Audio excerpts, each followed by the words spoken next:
From CBS News Bay Area, this is the Afternoon Edition. And good afternoon, I'm Ryan Yamamoto in San Francisco. Protesters took to the Golden Gate Bridge this morning. You can see them right here. In this video, they were at the toll plaza and activists were raising a Palestinian flag, and it flew briefly underneath the American flag for about a half hour before it was removed. That group of activists and faith leaders marched across the bridge holding pro-Palestinian banners and flags. One local pastor says he's with an organization that has supported a village in Palestine for years. They started in the fog and with a little bit of misty rain, and I think that's the kind of the fog of the misinformation that's going on around the Palestinian people. But now look, the sun is coming out and maybe we have the light of day. And the group is calling for government officials from the local to federal level to support a ceasefire. And all this is happening while a teach-in on the war in Gaza is now underway in Oakland. Some teachers plan on showing the conflict from a Palestinian perspective. CBS News Bay Area obtained a document revealing the lesson plan over the weekend. It comes from a member of members of the Oakland Educators Association, but we don't know which teachers or what schools are participating. The superintendent of Oakland Unified said in a letter to parents, the teach-in is not authorized by the district and the lesson plan, sparking reaction for both parents and teachers. I understand that some people might not feel safe being exposed to it. Some people might not agree with, teachers talking about these issues within the class. But as an educator, my role is to develop critical thinking skills within the students for them to be able to learn how to fact check resources and really have them form their own opinions. We want our daughter to be a critical thinker. We want her to know what's going on. But we also don't think that she needs to be ready for that right now. She's 8 years old. She needs her math, her English, and her socialization.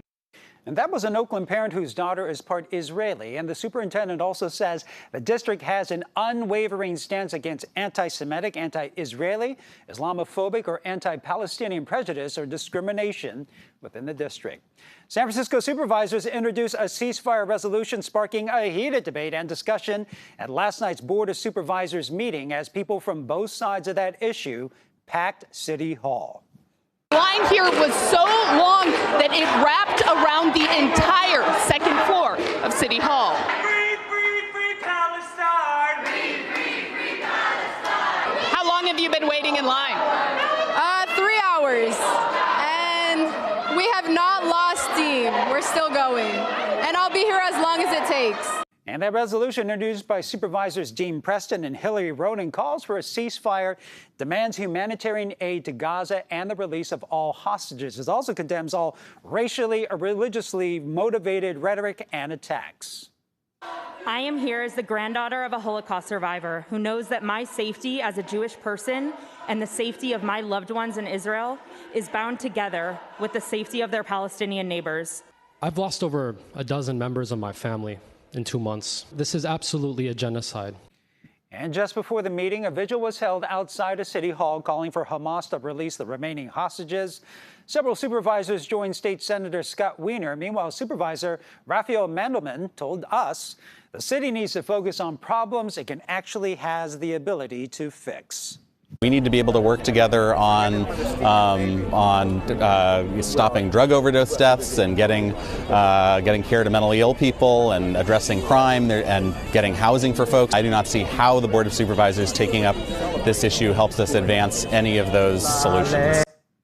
It's unclear if or when the Board of Supervisors will vote on the resolution. Meantime, the United Nations now warning about the dire conditions in southern Gaza. The Hamas-run health ministry says the death toll surpassed 16,000 as Israeli airstrikes have reduced entire neighborhoods to rubble.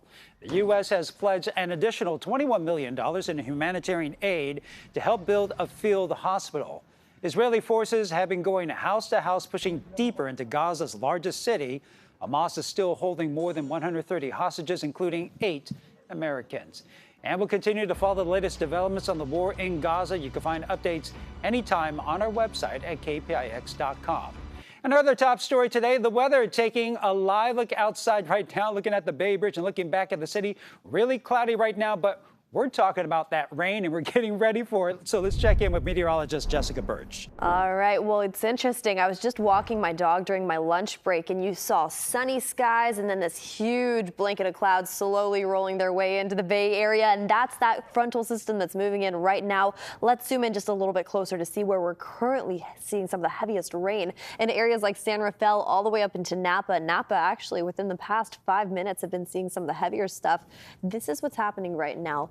This atmospheric river that impacted the Pacific Northwest, it's finally wrapping its way into the Bay Area right now as we speak. The time now is 12:05. Anywhere from Sonoma up into St. Helena, we're seeing some of the worst of it right now. And as we extend all the way down into the San Francisco area, throughout the peninsula, light showers currently, but just offshore, this is about to track off into the east. It's dry down into the Santa Clara Valley. It's dry off near the Tri-Valley area, but the system will continue to wrap its way throughout the whole bay within the next 30 minutes to an hour. Watch what happens as we advance the clock all the way into our 12:30 hour, all the way into 1 o'clock. Concord, Fairfield, seeing about 1/4 of an inch fall. I'll have more on this in a bit and let you know how long this is going to last coming up. But for now, back to you, Ryan. All right, thanks, Jess. Let's take a look at some of the other top stories we're following today. Former House Speaker Kevin McCarthy says he will resign from Congress at the end of the year.